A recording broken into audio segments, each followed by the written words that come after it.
The Wakefield Way passes through New Miller Dam Country Park, where Roger Parkinson works as a volunteer tree warden. These are trees from all over the world, and although the neighbouring woodlands are British native trees, this is a really varied collection that people can come and enjoy. The volunteers are all ages really, and quite varied abilities. We like to get people out doing things and just enjoying working with trees and being in the countryside. People got to know what we were doing and how we were doing it and engaging different people from different groups and disabilities. And I got a phone call from a social worker a couple of years ago to say that she had a young man who was in her care and she wanted to get him involved in something outside. Yeah, that's great.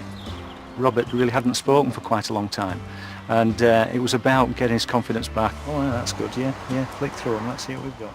So Robert came along, and for the first visit he was about 20 feet away with his head down, didn't really want to engage with us.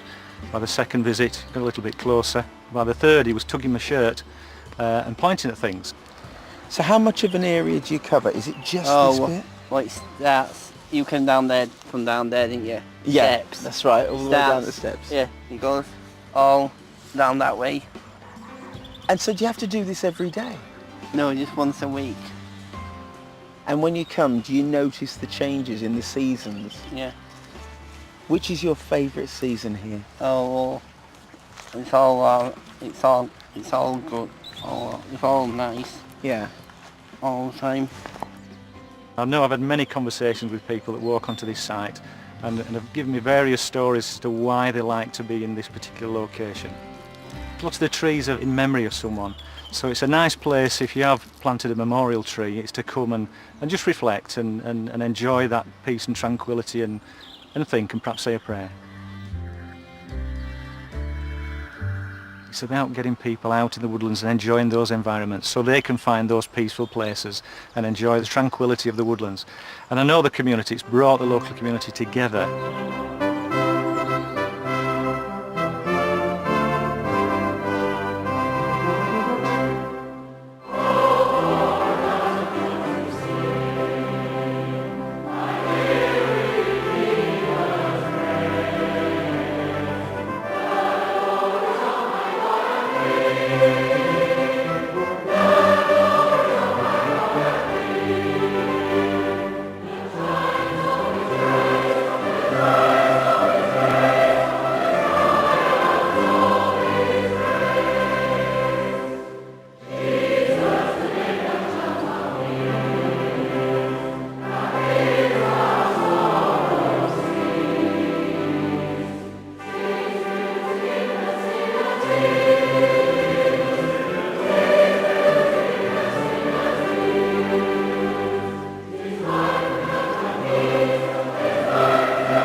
Artist Carrie Scott Hubie lives and works near the Wakefield Way.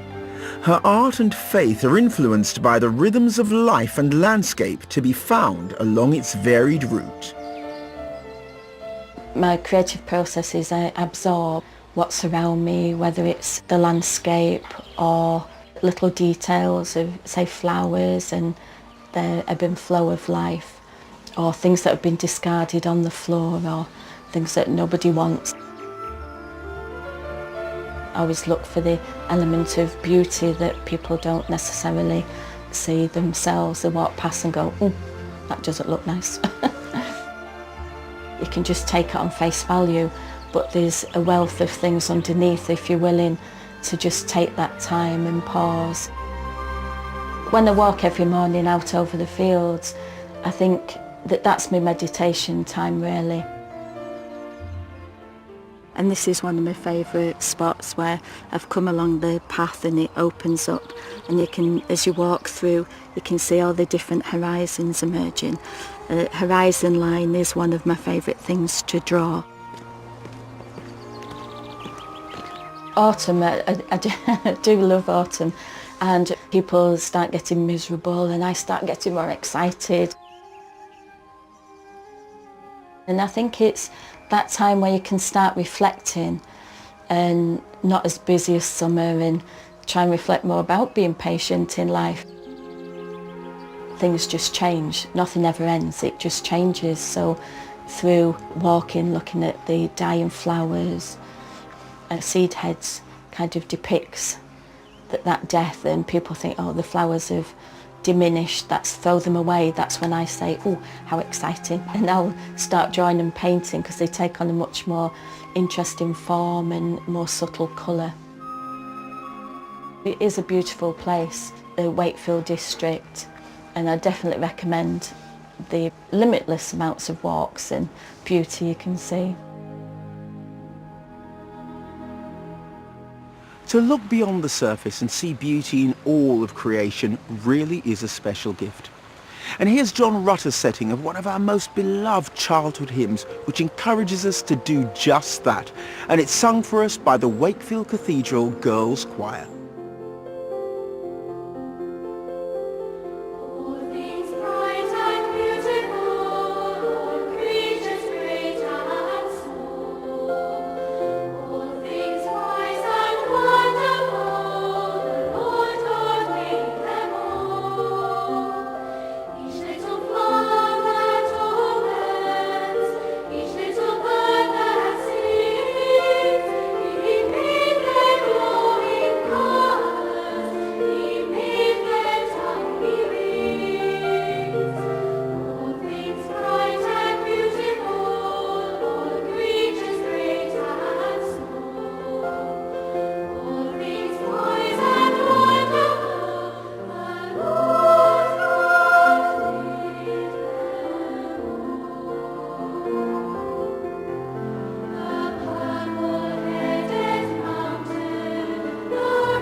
Margaret Paulson and her dog Rio walk the Wakefield Way near their home every single day.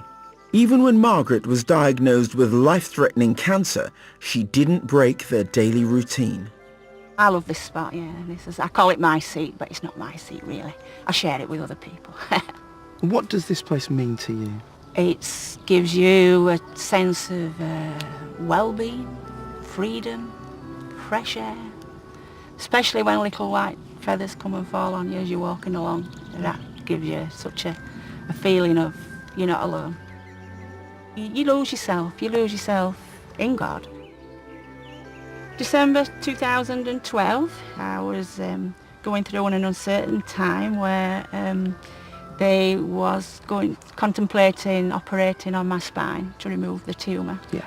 This was a beautiful December afternoon, sun was shining. Mm-hmm. Walked up, and as I approached the seat, I could see there were a lady sort of sat at the side.